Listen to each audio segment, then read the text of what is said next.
Dia ni lah dikenali sebagai Lim Gotong, orang terkaya dekat Malaysia. So that time dia dapatlah idea yang gila. Dia kata dia nak cari tanah bukit. Dia jumpalah satu tanah, tapi tanah tu yang sakit kepala dia dua negeri.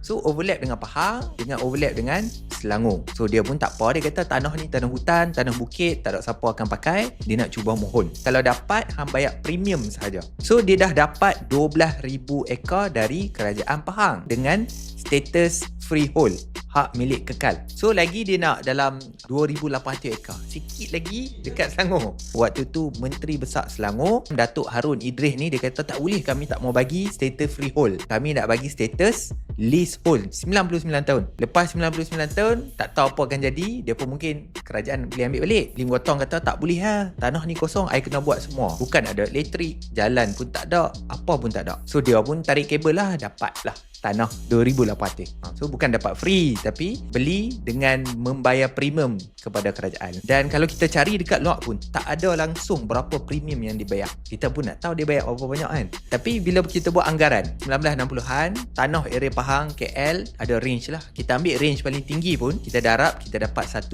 juta ringgit. So dia ambil tanah ni, dia develop, dia buat semua. Dia buat jalan, dia buat elektrik, dia buat semua untuk naik ke atas, untuk ada pusat pelancongan atas bukit. Sama macam Cameron Highland, tapi dekat untuk orang KL. 1965 dia baru set up company. Sekarang dikenali sebagai Genting Group lah. Dia cerdik apik ni. So dia buat apa?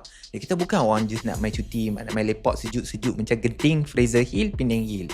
So dia nak buat something different. Dia nak apply lesen untuk perjudian. So sekali lagi dia guna kabel dia dapatlah lesen untuk buat kasino. So bila dia dapat tu, ramai orang rasa dia kaya sebab buat judi, buat soan. Sebenarnya kalau kita tengok aset tanah Genting ni, dulu dia beli 1 juta dan sekarang kawasan tu nilai dia hampir 30 bilion ringgit. Inilah cara macam mana orang kaya buat duit. Dan sebenarnya kita boleh beli hartanah yang dah diapungkan dalam pasaran saham. Dia adalah hartanah yang patuh syariah. Kita tak payah susah-susah buat macam Lim Gotong. Depa tolong usaha, harga tanah naik, kita dapat untung. Hasil kutipan sewa, kita dapat dividen. So ilmu ni lah yang aku ajar dalam webinar percuma niaga saham. Kita boleh belajar cara untuk membeli hartanah serendah RM200 je.